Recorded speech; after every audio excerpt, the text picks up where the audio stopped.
ಆತ್ಮೀಯ ಸ್ಪರ್ಧಾ ಮಿತ್ರರೇ, ಮಿಸ್ಟರ್ ಎಜೆ ಹರೀಶ್ 1432 ಯೂಟ್ಯೂಬ್ ಚಾನಲ್ಗೆ ಸ್ವಾಗತವನ್ನು ಬಯಸ್ತಾ ಇದ್ದೀನಿ. ಇನ್ನು ಯಾರೆಲ್ಲ ನನ್ನ ಯೂಟ್ಯೂಬ್ ಚಾನಲ್ ಅನ್ನ ಸಬ್ಸ್ಕ್ರೈಬ್ ಮಾಡ್ಕೊಂಡಿಲ್ಲ, ಸಬ್ಸ್ಕ್ರೈಬ್ ಮಾಡ್ಕೊಳ್ಳಿ. ಹಾಗೆ ಮೇಲೆ ಕಾಣುವ ಬೆಲ್ ಬಟನ್ ಅನ್ನ ಪ್ರೆಸ್ ಮಾಡಿ ಅಂತ ಹೇಳ್ತಾ, ಸ್ಪರ್ಧಾರ್ಥಿಗಳೇ, ಈಗಾಗಲೇ ನಾನು ಪ್ರಾಗ ಇತಿಹಾಸ ಕಾಲದ 4 ವಿಡಿಯೋವನ್ನು ಮಾಡಿದ್ದೀನಿ. ಅದರಲ್ಲಿ ಏನೆಲ್ಲ ಕ್ವಶನ್ಸ್ ಕೇಳ್ತಾರೆ, ಅದರಲ್ಲಿ ಯಾವ್ಯಾವ ಟಾಪಿಕ್ ಕವರ್ ಮಾಡಿದ್ದೀನಿ ಅಂದ್ರೆ ಹಳೆ ಶಿಲಾಯುಗ, ಮಧ್ಯಶಿಲಾಯುಗ, ನವಶಿಲಾಯುಗ ಮತ್ತು ತಾಮ್ರಯುಗ ಹಾಗೂ ಕಬ್ಬಿಣ ಯುಗವನ್ನ ಕಂಪ್ಲೀಟ್ ಮಾಡಿದ್ದೀನಿ. ಅದರಲ್ಲಿ ಪ್ರೀವಿಯಸ್ ಇಯರ್ ಕ್ವಶನ್ಸ್ ಎಲ್ಲ ಏನೆಲ್ಲ ಕೇಳಿದರೆ ಸಂಪೂರ್ಣವಾದ ಮಾಹಿತಿಯನ್ನ ಎಳೆಯಾಗಿ ಬಿಚ್ಚಿಟ್ಟಿದ್ದೀನಿ ಸ್ಪರ್ಧಾರ್ಥಿಗಳೇ. ಇಂದು ಏನಪ್ಪಾ ಅಂದ್ರೆ 3.1 ಅಂತ 3ನೇ ಚಾಪ್ಟರ್ ಇದೆ, ಶಾತವಾಹನ ಡೈನಾಸ್ಟಿ ಅಂದ್ರೆ ಶಾತವಾಹನರ ರಾಜವಂಶ.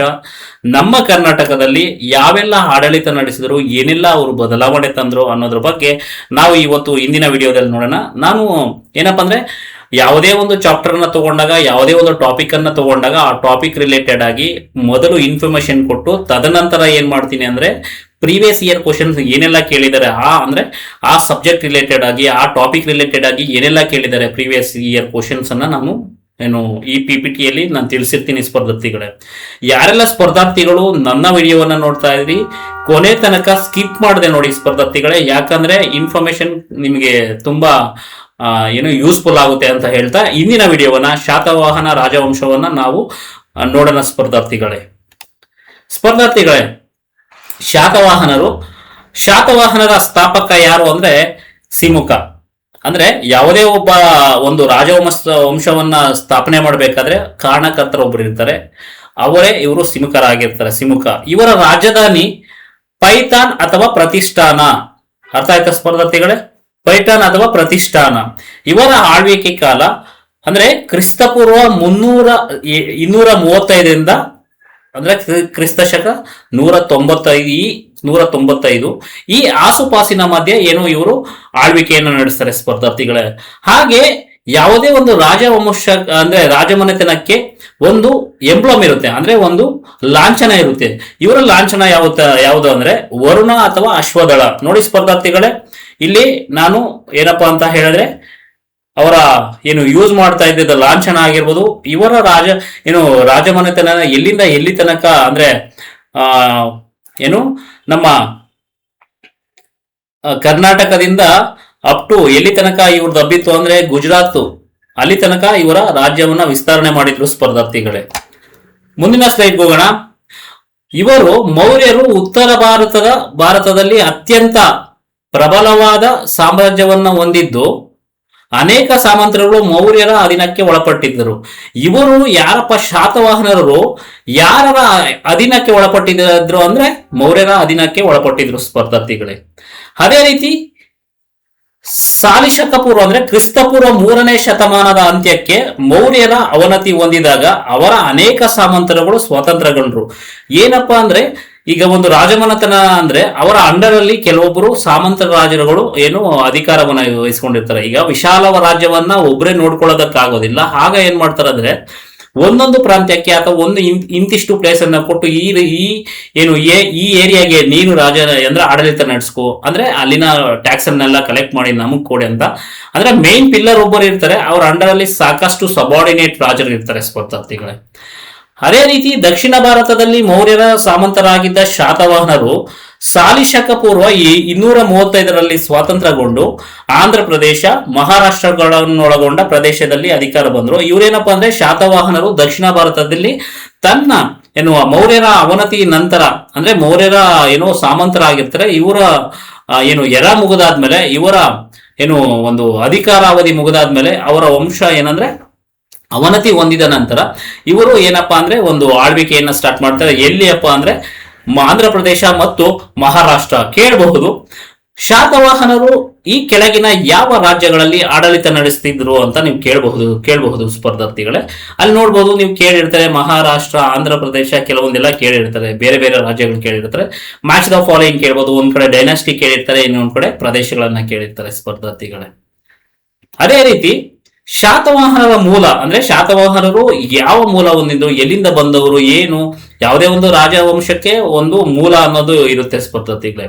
ಅದೇ ರೀತಿ ಆಂಧ್ರರು ಅತ್ಯಂತ ಪ್ರಾಚೀನರೆಂದು ವಿಶ್ವಾಮಿತ್ರನ ಕುಲಜ್ಜರೆಂದು ಐತರೆಯ ಬ್ರಾಹ್ಮಣದಲ್ಲಿ ಉಲ್ಲೇಖವಿದೆ. ಏನು ಐತರೆಯ ಬ್ರಾಹ್ಮಣದಲ್ಲಿ ವಿಶ್ವಾಮಿತ್ರನ ಕುಲದವರು ಅಂತ ಶಾತವಾಹನರನ್ನ ಪ್ರತಿಬಿಂಬಿಸಿದ್ದಾರೆ ಸ್ಪರ್ಧಾರ್ಥಿಗಳೇ. ಅದೇ ರೀತಿ ಶಾತವಾಹನರ ಕಾಲದ ಬಗ್ಗೆ ಉಪಯುಕ್ತ ಮಾಹಿತಿಗಳನ್ನು ಒದಗಿಸುವ ನಾಸಿಕ್ ಶಾಸನ ಮತ್ತು ನಾನ್ಗಢ್ ಶಾಸನ ಮಹಾರಾಷ್ಟ್ರದಲ್ಲಿ ದೊರೆತಿದೆ. ಅಂದ್ರೆ ಇವರ ಏನು ಶಾತವಾಹನರ ಬಗ್ಗೆ ನಮಗೆ ಸಂಪೂರ್ಣವಾಗಿ ಮಾಹಿತಿ ತಿಳಿಸೋದು ನಾಸಿಕ್ ಶಾಸನ ಅಥವಾ ನಾನ್ಗಢ್ ಶಾಸನದಲ್ಲಿ ಇವ್ರ ಬಗ್ಗೆ ಉಲ್ಲೇಖ ಇದೆ ಸ್ಪರ್ಧಾರ್ಥಿಗಳ. ಹಾಗೆ ಪ್ರಸಿದ್ಧ ಏನು ಇತಿಹಾಸ ತಜ್ಞರಾದ V S. Smith, Rapson, R G. Bhandarkar ಅವರು ಶಾತವಾಹನರನ್ನು ಆಂಧ್ರ ಮೂಲದವರೆಂದು ಕರೆದಿದ್ದಾರೆ. ಅದೇ ರೀತಿ ಅಶೋಕನ 12ನೇ ಶಾಸನದಲ್ಲಿ ಶಾತವಾಹನರನ್ನು ಆಂಧ್ರ ಭೃತ್ಯರೆಂದು ಉಲ್ಲೇಖಿಸಲಾಗಿದೆ. ಏನಂದ್ರೆ ಅಶೋಕನ ಶಾಸನಗಳಿದೆಯಲ್ಲ, ಶಿಲಾಶಾಸನಗಳಾಗಿರ್ಬೋದು, ಸ್ತಂಭ ಶಾಸನಗಳಾಗಿರ್ಬೋದು, ಇದರಲ್ಲಿ ಏನಪ್ಪಾ ಅಂದ್ರೆ 12ನೇ ಶಾಸನದಲ್ಲಿ ಶಾತವಾಹನರನ್ನ ಆಂಧ್ರ ಭೃತ್ಯರೆಂದು ಉಲ್ಲೇಖಿಸಲಾಗಿದೆ. ಕ್ವಶನ್ ಕೇಳಬಹುದು, ಅಶೋಕನ ಯಾವ ಶಾಸನದಲ್ಲಿ ಶಾತವಾಹನರನ್ನು ಆಂಧ್ರ ಭೃತ್ಯರೆಂದು ಕರೆಯಲಾಗಿದೆ ಅಂತಾನು ಕ್ವಶನ್ ಆಗ್ಬೋದು ಸ್ಪರ್ಧಾರ್ಥಿಗಳೇ. ಅದೇ ರೀತಿ ಶಾತವಾಹನರ ನಾಣ್ಯಗಳು ಸ್ಕಂದ ಪುರಾಣ, ಮೆಗಸ್ತಾನಿಸ್ ಮತ್ತು ಪ್ಲೀನಿಯ ಬರವಣಿಗೆಗಳು ಇವರು ಆಂಧ್ರ ಮೂಲದವರೆಂದು ಏನು ಪುಷ್ಟೀಕರಿಸಿದೆ, ಅಂದ್ರೆ ಸ್ಪಷ್ಟಪಡಿಸುತ್ತದೆ. ಅಂದ್ರೆ ಸ್ಕಂದ ಪುರಾಣದಲ್ಲಿ ಉಲ್ಲೇಖ ಆಗಿದೆ. ಹಾಗೆ ಮೆಗಸ್ತಾನಿಸ್ ಮತ್ತು ಪ್ಲೀನಿಯ ಬರವಣಿಗೆಗಳೇನಿದೆಯಲ್ಲ ಅವರ ಬರಹಗಳಲ್ಲೂ ಶಾತವಾಹನರು ಆಂಧ್ರ ಮೂಲದವರು ಅಂತ ತಿಳಿಸಿದ್ದಾರೆ ಸ್ಪರ್ಧಾರ್ಥಿಗಳು. ಹಾಗೆ ಶಾತವಾಹನರು ಆಂಧ್ರ ಮೂಲದವರಲ್ಲ ಎಂದು ಪ್ರತಿಪಾದಿಸಿದವರು ಅಂದ್ರೆ ಮೇಲೆ ಹೇಳಿದ ಇತಿಹಾಸ ತಜ್ಞರು ಏನಪ್ಪಾ ಇವರು ಆಂಧ್ರ ಮೂಲದವರು ಅಂತ ಹೇಳಿದ್ರೆ ವಿ.ಎ. ಸುಕ್ತಂಕರ್ ಮತ್ತು ಕೆ.ಪಿ. ಜೈಸ್ವಾಲ್, ಎಚ್.ಸಿ. ರಾಯಚೌಧರಿ, ರಾಜಗೋಪಾಲಾಚಾರಿ ಮೊದಲಾದವರು ಏನಂತ ತಿಳಿಸ್ತಾರೆ ಅಂದ್ರೆ ಇವರು ಆಂಧ್ರ ಮೂಲದವರಲ್ಲ ಅಂತ ಹೇಳ್ತಾರೆ ಸ್ಪರ್ಧಾರ್ಥಿಗಳೇ. ಮುಂದಿನ ಸ್ಲೈಡ್ ಹೋಗೋಣ. ನೋಡಿ ಸ್ಪರ್ಧಾರ್ಥಿಗಳೇ, ಆಗ್ಲೇ ಹೇಳಿದೆ ಶಾತವಾಹನರ ಏನು ಸ್ಥಾಪಕ ಯಾರಂದ್ರೆ ಸಿಮುಕನ ಬಗ್ಗೆ ಈಗ ತಿಳ್ಕೊಳ್ಳೋಣ. ಶಾತವಾಹನ ಸಂತತಿಯ ಸ್ಥಾಪಕ ಸಿಮುಕ. ಈತನು ಸಾಲಿಶಕ ಪೂರ್ವ ಅಂದ್ರೆ ಕ್ರಿಸ್ತ ಪೂರ್ವ 235ರಿಂದ 213ರವರೆಗೆ ಆಳ್ವಿಕೆ ನಡೆಸಿದನು ಅಂತ ಉಲ್ಲೇಖ ಇದೆ. ಅಂದ್ರೆ ಇತಿಹಾಸ ತಜ್ಞರ ಪ್ರಕಾರ ಇವನ ಶಾಸನಗಳಿಗೆ ಸಿಕ್ಕಂತಹ ಮಾಹಿತಿ 235ರಿಂದ 213ರವರೆಗೆ ಆಳ್ವಿಕೆಯನ್ನು ಮಾಡ್ತಾನೆ. ನಾನ್ಗಢ್ ಶಾಸನ ಇವರನ್ನು ರಾಯಸಿಮುಕ ಎಂದು ವರ್ಣಿಸಿದೆ. ಹಾಗೂ ಜೈನ ಗ್ರಂಥವೊಂದಲ್ಲಿ ಶಾಲಿವಾಹನ ಎಂದು ಕರೆದಿದೆ. Very very important. ಯಾವ ಶಾಸನ ಸಿಮುಕನನ್ನು ರಾಯಸಿಮುಕ ಎಂದು ಕರೆಯಲಾಗಿದೆ, ಯಾವ ಶಾಸನದಲ್ಲಿ ಉಲ್ಲೇಖಿಸಲಾಗಿದೆ ಅಂತ ಕೇಳಬಹುದು ಕ್ವಶನ್. ಹಾಗೂ ಜೈನ ಗ್ರಂಥವೊಂದರಲ್ಲಿ ಶಾಲಿವಾಹನ ಅಂತ ಕರೆದಿದೆ. ಇವರಿಗೆ ರಾಯಸಿಮುಕ ಅಂತ ಕರಿತಿದ್ರು ಅಥವಾ ಶಾಲಿವಾಹನ ಅಂತ ಕರಿತಿದ್ರು. ಸ್ಪರ್ಧಾರ್ಥಿಗಳೇ, ಶಾಲಿವಾಹನ ಎಂಬ ಬಿರುದು ಯಾರಿಗೆ ಇತ್ತು ಶಾತವಾಹನರ ರಾಜರಲ್ಲಿ ಅಂತ ಹೇಳಿದ್ರೆ ಸಿಮುಕನಿಗಿತ್ತು. ಅದೇ ರಾಯಸಿಮುಕ ಅಥವಾ ಶಾಲಿವಾಹನ ಎಂದು ಕರೆಯುತ್ತಿದ್ದರು. ಈತ ಪಲ್ಲವ ಮತ್ತು ಕುಂತಳದ ಚೂಟ ರಾಜರೊಂದಿಗೆ ವೈವಾಹಿಕ ಸಂಬಂಧ ಹೊಂದಿದ್ದ ಎಂದು ಹೇಳಲಾಗಿದೆ. ಸ್ಪರ್ಧಾರ್ಥಿಗಳೇ, ಹಾಗೆ ಏನ್ ಮಾಡ್ತಿದ್ರು ಅಂದ್ರೆ ತನ್ನ ರಾಜ್ಯವನ್ನ ಬಲಿಷ್ಠ ಮಾಡ್ಕೊಳ್ಬೇಕಂದ್ರೆ ತನ್ನ ಮಕ್ಕಳನ್ನ ಬೇರೆ ರಾಜ್ಯದ ರಾಜರಿಗೆ ಕೊಟ್ಟು ವಿವಾಹವನ್ನ ಮಾಡ್ಕೊಳ್ತಿದ್ರು. ವಿವಾಹ ಮಾಡ್ಕೊಂಡು ತಮ್ಮ ಸಂಬಂಧವನ್ನ ಗಟ್ಟಿಗೊಳಿಸ್ಕೊಳ್ತಿದ್ರು. ಯಾಕಂದ್ರೆ ಶತ್ರು ರಾಜರೇನಾದ್ರು ನಮ್ಮ ಮೇಲೆ ದಾಳಿ ಮಾಡ್ತಾರೆ ಎಂಬ ಭಯದಿಂದ ಅವರು ಏನಪ್ಪಾ ಅಂದ್ರೆ ಒಂದು ಸಂಬಂಧವನ್ನ ಬೆಳೆಸ್ಕೊಳ್ತಾ ಇದ್ರು ಅನ್ನೋದು ಹೇಳಲಾಗಿದೆ ಸ್ಪರ್ಧಾರ್ಥಿಗಳೇ. ಇಲ್ಲಿ ತನಕ ಸಿಮುಕನ್ ಬಗ್ಗೆ ಇವತ್ತು ಹೇಳಿದ್ದೀನಿ. ಏನೆಲ್ಲ ಕ್ವಶನ್ಸ್ ಆಗಿದೆ ಈಗ ನಾನು ತಗೊಂಡಿರೋದು ಶಾತವಾಹನರ ಸ್ಥಾಪಕ ಮತ್ತೆ ರಾಜಧಾನಿ ಇವರ ಅಧಿಕಾರಾವಧಿ ಮತ್ತೆ ಸಿಮುಕನಿಗೆ ಏನೆಲ್ಲ ಬಿರುದುಗಳಿದ್ವು ಅಂತ ನಾನು ಇವತ್ತು ಕಾನ್ಸೆಪ್ಟ್ ತಗೊಂಡಿದ್ದೀನಿ. ನೋಡಿ ಸ್ಪರ್ಧಾರ್ಥಿಗಳೇ, ಪ್ರಶ್ನೆ 1, ಶಾತವಾಹನ ರಾಜಧಾನಿ ಯಾವುದು? ಪ್ರತಿಷ್ಠಾನ ಅಥವಾ ಪೈಠಾನ? ಎರಡರಲ್ಲಿ ಯಾವ್ದಾದ್ರು ಕೇಳಬಹುದು. ಪ್ರತಿಷ್ಠಾನ ಅಥವಾ ಪೈಠಾನ ಕೇಳಬಹುದು. ಪೈಠಾನ ಇದು ಯಾವ ರಾಜವಂಶದ ರಾಜಧಾನಿಯಾಗಿತ್ತು ಅಂತ ಕ್ವಶನ್ ಕೇಳ್ಬೋದು. ಅವ್ರು ಹೇಗ್ ಬೇಕಾದ್ರೂ ಕೇಳಬಹುದು ಸ್ಪರ್ಧಾರ್ಥಿಗಳೇ. ಆನ್ಸರ್ ಬಂದು ಪ್ರತಿಷ್ಠಾನ. ಎರಡನೇ ಪ್ರಶ್ನೆ, ಪ್ರತಿಷ್ಠಾನ ನಗರವು ಯಾವ ನದಿಯ ದಡದಲ್ಲಿ ಸ್ಥಾಪಿತವಾಗಿದೆ? Very very important. ಗೋದಾವರಿ ನದಿ ಎಲ್ಲಿ ಬರುತ್ತೆ ಸ್ಪರ್ಧಾರ್ಥಿಗಳೇ? ಆಂಧ್ರ ಪ್ರದೇಶದಲ್ಲಿ ಬರುತ್ತೆ. ಹಾಗೆ 4ನೇ ಪ್ರಶ್ನೆ ನೋಡೋಣ. ಶಾತವಾಹನರ ಆಡಳಿತದ ಬಗ್ಗೆ ನೀಡುವ ಪ್ರಮುಖ ಸ್ಥಳಗಳಲ್ಲೊಂದಾದ ಪೈಠಾನ ಪ್ರಸ್ತುತ ಯಾವ ರಾಜ್ಯದಲ್ಲಿದೆ? ಅದೇ ಶಾತವಾಹನರ ಕ್ಯಾಪಿಟಲ್ ರಾಜಧಾನಿ ಪೈಠಾನ ಈಗ ಪ್ರಸ್ತುತ ಯಾವ ರಾಜ್ಯದಲ್ಲಿದೆ ಅಂದ್ರೆ ಮಹಾರಾಷ್ಟ್ರ ಸ್ಪರ್ಧಾರ್ಥಿಗಳೇ. ಹಾಗೆ ಐದನೇದು, ಶಾತವಾಹನರ ಆಡಳಿತದ ಕೊನೆಯ ಅವಧಿಯಲ್ಲಿ ಅವರ ರಾಜಧಾನಿಯಾಗಿದ್ದ ನಗರ ಯಾವುದು? ಅಂದ್ರೆ ಶಾತವಾಹನರ ಅಂತ್ಯ ಸಂದರ್ಭದಲ್ಲಿ, ಅಂದ್ರೆ ಅವರ ಕೊನೆಯ ದಿನಗಳಲ್ಲಿ ಯಾವುದು ರಾಜಧಾನಿಯಾಗಿತ್ತು ಅಂತ ಹೇಳಿದ್ರೆ ಈಗಿನ ಆಂಧ್ರ ಪ್ರದೇಶದ ಅಮರಾವತಿ, ಅದರ ಇಂದಿನ ಹೆಸರು ಧಾನ್ಯ ಕಟಕ ಅಂತ ಕರೀತಾರೆ. ಅಥವಾ ಅಮರಾವತಿ ಕೇಳಬಹುದು ಅಥವಾ ಧಾನ್ಯ ಕಟಕ ಅಂತಾನು ಕೇಳಬಹುದು. ಸ್ಪರ್ಧಾರ್ಥಿ ವೆರಿ ವೆರಿ ಕೇರ್ಫುಲ್ ಆಗಿರಿ. ನಾನು ಹೇಳ್ತಾ ಇರ್ತೀನಿ, ಎಲ್ಲಾನು ಪ್ರತಿಯೊಂದು ಇಂಪಾರ್ಟೆಂಟೇ, ವೆರಿ ವೆರಿ ಇಂಪಾರ್ಟೆಂಟು. ಆಮೇಲೆ ಬೇರೆ ಬೇರೆ ಏನೋ ಕ್ಲಾಸಸ್ ಹೇಳ್ತಾ ಇರ್ತಾರೆ, ಅದೆಲ್ಲ ನನಗೆ ಪ್ರತಿಯೊಂದು, ನೀವು ಪುಸ್ತಕವನ್ನ ತಗೊಂಡಾಗ ಪ್ರತಿಯೊಂದು ಸೆಂಟೆನ್ಸು, ಪ್ರತಿಯೊಂದು ಲೈನ್ ಅನ್ನ ಓದಬೇಕು. ಲೈನ್ ಅನ್ನ ಓದಿದಾಗ ಅರ್ಥ ಮಾಡ್ಕೊಂಡಾಗ ನೀವು ಎಕ್ಸಾಮ್ ಟ್ಯಾಕಲ್ ಮಾಡಕ್ಕಾಗುತ್ತೆ. ನೀವು ವೆರಿ ವೆರಿ ಇಂಪಾರ್ಟೆಂಟ್ ಸಬ್ಜೆಕ್ಟ್ ಅನ್ನ ಓದ್ಕೊಂಡು ಹೋದ್ರೆ ನೀವು ವೆರಿ ವೆರಿ ಆಗ್ಬಿಡ್ತೀರ ಸ್ಪರ್ಧಾರ್ಥಿಗಳೇ. ಮುಂದಿನ ಸ್ಲೈಡ್ ನೋಡೋಣ. ಶಾತವಾಹನರ ಆಳ್ವಿಕೆಯಲ್ಲಿ ವ್ಯಾಪಾರ ಮತ್ತು ವಾಣಿಜ್ಯದ ಪ್ರಮುಖ ಕೇಂದ್ರವಾಗಿ ಹೆಸರುವಾಸಿಯಾಗಿದ್ದ ಪ್ರಮುಖ ನಗರ ಯಾವುದು ಅಂದ್ರೆ ಪ್ರತಿಷ್ಠಾನ. ಯಾಕಂದ್ರೆ ಯಾವುದೇ ಒಂದು ಡೆವಲಪ್ಮೆಂಟ್ ಆಗಿರೋ ಒಂದು ಪ್ರದೇಶವನ್ನ ಯಾವುದೇ ಒಂದು ರಾಜವಂಶ ತನ್ನ ರಾಜಧಾನಿಯನ್ನಾಗಿ ಮಾಡ್ಕೊಳ್ತಿತ್ತು, ಅದೇ ಪ್ರತಿಷ್ಠಾನ ಅಥವಾ ಪೈಠಾನ. ಹಾಗೆ ಶಾತವಾಹನರ ವಂಶಸ್ಥ ಸ್ಥಾಪಕ ಸಿಮುಖ, ಆಲ್ರೆಡಿ ಅದು ಹೇಳಿದೀನಿ, ಇಲ್ಲಿ ಕ್ವಶನ್ ಆಗಿದೆ ಸ್ಪರ್ಧಾರ್ಥಿಗಳೇ. ನಾನ್ಗಢ್ ಶಾಸನದ ಪ್ರಕಾರ ಶಾತವಾಹನ ವಂಶದ ಮೊದಲ ರಾಜ ಯಾರು? ಸಿಮುಖ. ನೋಡಿ ಸ್ಪರ್ಧಾರ್ಥಿಗಳೇ, ಶಾತವಾಹನನ ಏನಂತ ಕರೆದಿದೆ ಅಂದ್ರೆ ಅಲ್ಲಿ ರಾಯಸಿಮುಖ ಅಂತ ಕರೆದಿದೆ. ಅದರಲ್ಲಿ ಏನ್ ಹೇಳುತ್ತೆ ಅಂದ್ರೆ ಸಿಮುಖ ಮೊದಲ ರಾಜ ಆಗಿರ್ತಾರೆ ಅಂತ ಈ ಶಾಸನ ತಿಳಿಸಿದೆ. ಹಾಗೆ ಪುರಾಣಗಳ ಪ್ರಕಾರ ಸಿಮುಖನು ಯಾವ ವಂಶದ ರಾಜರನ್ನು ಸೋಲಿಸಿ ಶಾತವಾಹನ ವಂಶವನ್ನ ಸ್ಥಾಪಿಸಿದನು ಅಂತ ಕೇಳಿದ್ರೆ ಕಣ್ವ ವಂಶದ ಸುದರ್ಶವರ್ಮನನ್ನ ಸೋಲಿಸಿ ಇವನು ಶಾತವಾಹನ ವಂಶವನ್ನ ಸ್ಥಾಪನೆ ಮಾಡ್ತಾನೆ. ಯಾವ ರಾಜ ಅಂದ್ರೆ ಕಣ್ವ ವಂಶದ ಸುಶರ್ಮನನ್ನ ಸೋಲಿಸಿ ಇವನು ಶಾತವಾಹನ ಡೈನಾಸ್ಟಿಯನ್ನ ಸ್ಥಾಪನೆ ಮಾಡ್ತಾನೆ ಸ್ಪರ್ಧಾರ್ಥಿಗಳೇ.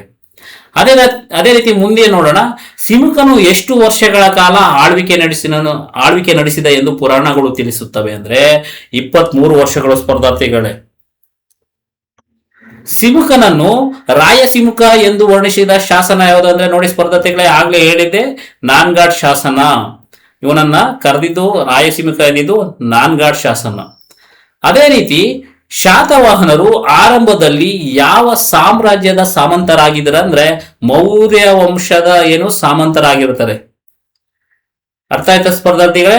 ನೋಡಿ 11 ಕ್ವಶನ್ ಸೇಮ್, ಎಷ್ಟು ಜಸ್ಟ್ 2 ಪಾಯಿಂಟ್ ತಗೊಂಡಿರೋದು. ನಾನು ಸಿಮುಖನ್ ಬಗ್ಗೆ ತಗೊಂಡಿದ್ದೀನಿ, ಪೈಠಾಣದ ಬಗ್ಗೆ ತಗೊಂಡಿದ್ದೀನಿ, ಮತ್ತೆ ಅಲ್ಲಿ ಮೂಲಗಳು ಅವ್ರು ಎಲ್ಲಿಂದ ಬಂದ್ರು, ಯಾವ ಮೂಲದವರು ಅಂತ ಹೇಳಿದರೆ, ಮತ್ತೆ ಪ್ರಸಿದ್ಧ ಇತಿಹಾಸ ತಜ್ಞರು ಹೇಳಿಕೆಗಳು ಏನಿದೆ, ಯಾರು ಆಂಧ್ರ ಮೂಲದವರಲ್ಲ ಮತ್ತೆ ಯಾರು ಆಂಧ್ರ ಮೂಲದವರು ಅಂತ ಹೇಳಿದ್ದಾರೆ ಅಂತ ಪ್ರತಿಯೊಂದು ಕ್ವಶನ್ ಆಗಿದೆ. ಇದರಲ್ಲಿ ಇನ್ನ ಏನಾದ್ರೂ ಗೊತ್ತಿದ್ರೆ ನೀವು ಯಾವುದೇ ಬುಕ್ ಅಲ್ಲಿ ಸಿಕ್ಕಿದ್ರೆ ನೋಟ್ಸ್ ಮಾಡ್ಕೊಳ್ಳಿ. ನೋಟ್ಸ್ ಮಾಡ್ಕೊಂಡು ತಯಾರಿ ನಡೆಸಿ.